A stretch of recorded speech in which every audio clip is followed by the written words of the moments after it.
नमस्कार दोस्तों, स्वागत है एक और नई वीडियो में। तो दोस्तों फाइनली आपका कक्षा 10वीं का जो गणित का जो आपका वार्षिक पेपर है वो हो चुका है। ठीक है, तो दोस्तों इस वीडियो के माध्यम से मैं आपको कक्षा 10वीं के जो आपके वार्षिक पेपर है उसका पूरा आंसर की बताने वाला हूं। तो वीडियो को पूरा ध्यान से देखिएगा, पूरा डिटेल में मैं आपको बताने वाला हूं किस तरीके से क्वेश्चन सॉल्व होंगे।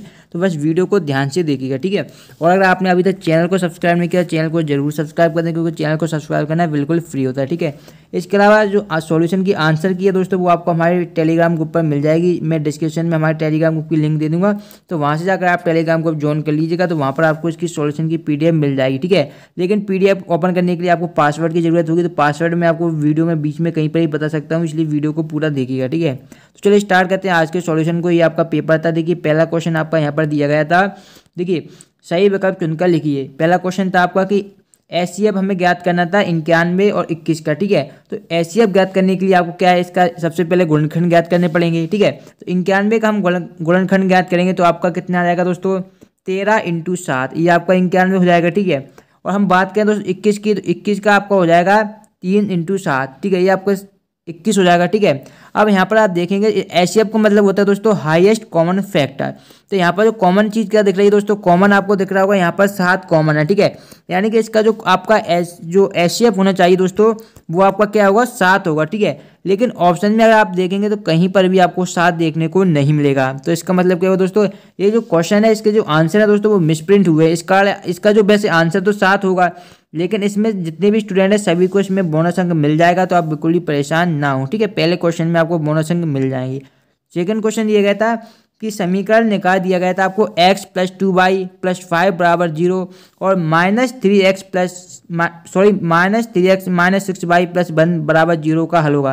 क्या अद्वितीय हल होगा या कोई हल नहीं होगा, या अनंतता अनेक हल होंगे, या 2 हल होंगे। तो यहाँ पर देखिए मैं आपको इसके सॉल्व करके बताता हूँ। यहाँ पर सबसे पहले आपको a1 का मान, यहाँ पर देखिए a1 का मान आपको कितना दिया गया है, a1 का मान 1 है, ठीक है।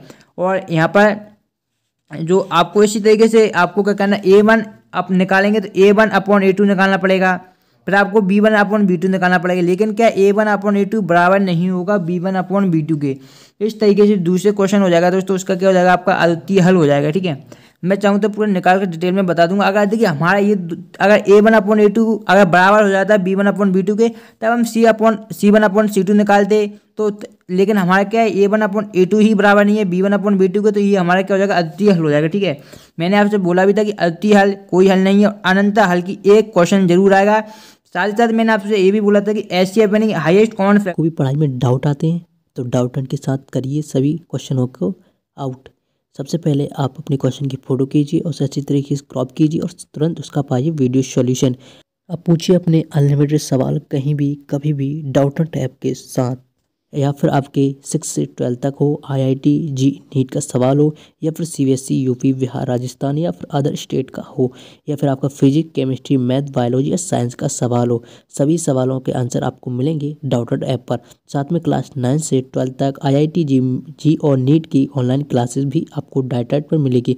लाखों छात्र डाउटन से पढ़कर नंबर 1 रैंक ला रहे हैं, तो आज ही डाउटन ज्वाइन कीजिए और नंबर 1 रैंक लाइए। लिंक डिस्क्रिप्शन में दी हुई है। फैक्टर से क्वेश्चन जरूर पूछा जाएगा।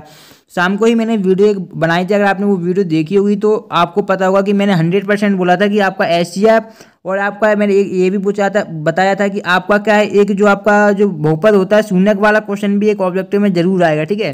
तो देखते हैं शून्यक वाला आया है या नहीं आया, ठीक है। एचसीएफ और समीकरण वाला तो यहाँ पर क्वेश्चन आ चुका है, ठीक है।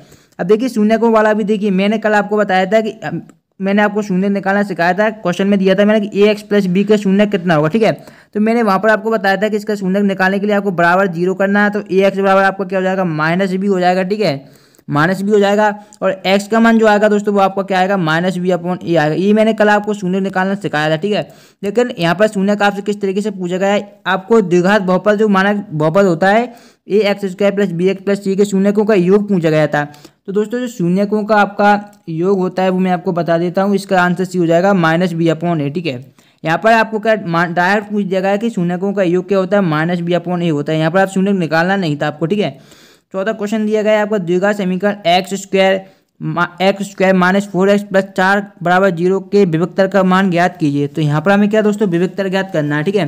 तो विभक्तर ज्ञात करने के लिए आपको सबसे पहले विभक्तर का फॉर्मूला पता होना चाहिए। विभक्तर का आपका जो फॉर्मूला होता है वो आपका होता है d = b² - 4ac, ये विभक्तर का फॉर्मूला होता है। ठीक है, अब यहाँ पर देखिए b का मान आपको कितना दिया गया है, -4 दिया गया है। तो -4 का दोस्तों आप स्क्वायर करेंगे तो -4 का स्क्वायर आपको कितना आ जाएगा, 16 आ जाएगा। तो मैं यहाँ पर डायरेक्ट 16 लिख रहा हूँ। ठीक है, 16 - 4, ए का मान आपको यहाँ पर 1 दिया गया है और सी का मान आपको 4 दिया गया है। ठीक है, तो ये क्या हो जाएगा दोस्तों, आपका 16 और 4 का 4 में गुणा करेंगे 16, तो ये आपका 16 हो जाएगा। यानी कि जो डी का मान दोस्तों निकल के आएगा वो आपको क्या आ जाएगा, 0 यानी कि 0 आ जाएगा। तो इसका जो आंसर आपका सी वाला बिल्कुल सही है, चौथे का। ठीक है, अब देखिएगा पांचवें की बात करें, वृत्त के किसी बिंदु पर खींची गई स्पर्श रेखाओं की संख्या होगी।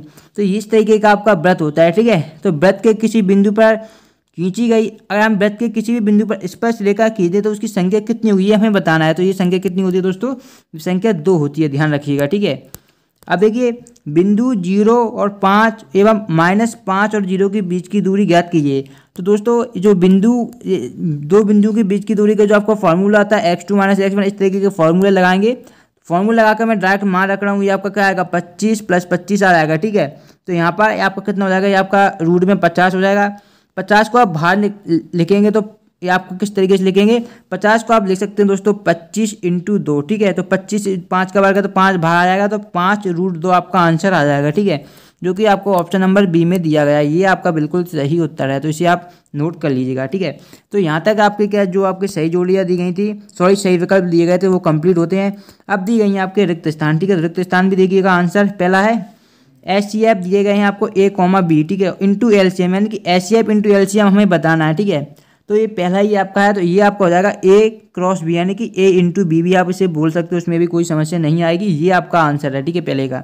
सेकेंड था आपका समीकरण x + y = 8 में यदि x = 3 हो तो तब y बराबर होगा। तो सिंपली आपको इसको सॉल्व करना है। देखिए x + y बराबर आपको दिया गया है 8। ठीक है, यहाँ पर आपको x का मान 3 दिया गया है, तो x यहाँ पर हम 3 रख देंगे। ठीक है, प्लस y बराबर 8। ठीक है, हमें y का मान ज्ञात करना है, तो y बराबर आपको क्या हो जाएगा, 8। ठीक है, ये जो प्लस के 3 है, जब बराबर के इस साइड आएंगे तो माइनस के 3 हो जाएंगे। ठीक है, तो y का मान आपका क्या आ जाएगा दोस्तों, y का मान निकल के आपका 5 आ जाएगा। ठीक है, तो यहाँ पर आपको क्या लिखना था, y बराबर आपका क्या होगा, y बराबर आपका 5 हो जाएगा। बहुत ही सिंपल क्वेश्चन था ये वाला। ठीक है, अब देखिए एक बहुपद जिसकी घात 3 है वह कहलाता है। तो मैंने कल ही आपको बताया था, एक बहुपद जिसकी घात 3 होती है उसे हम त्रिघात बहुपद बोलते हैं। क्या बोलते हैं दोस्तों, त्रिघात बहुपद बोलते हैं। ये मैंने आपको कल ही बताया था। ठीक है, अगर आपने देखा होगा तो आपको वीडियो में जरूर फायदा मिला होगा। मैंने आपको बोला था अगर एक घात का बहुपद है, अगर बहुपद की घात 1 है तो उसे हम रैखिक बहुपद बोलते हैं, अगर घात 2 है तो उसे हम द्विघात बहुपद बोलते हैं। मैंने तीनों चीज़ें आपको बताई थी, द्विघात बहुपद बोलते हैं, और अगर घात 3 है तो उसे हम बोलते हैं त्रिघात बहुपद। ये मैं पिछले एक शाम की वीडियो मैंने आपको बताया था, वीडियो देखेंगे तो आपको पता होगा। मैंने वहाँ पर बहुत सारे इंपॉर्टेंट क्वेश्चन डिस्कशन किए थे, जिसमें से बहुत सारे क्वेश्चन आपके पूछे गए हैं। ठीक है, अब देखिए नेक्स्ट है, यदि प्रथम पद A तथा सारवंतर D हो तब nवां पद होगा।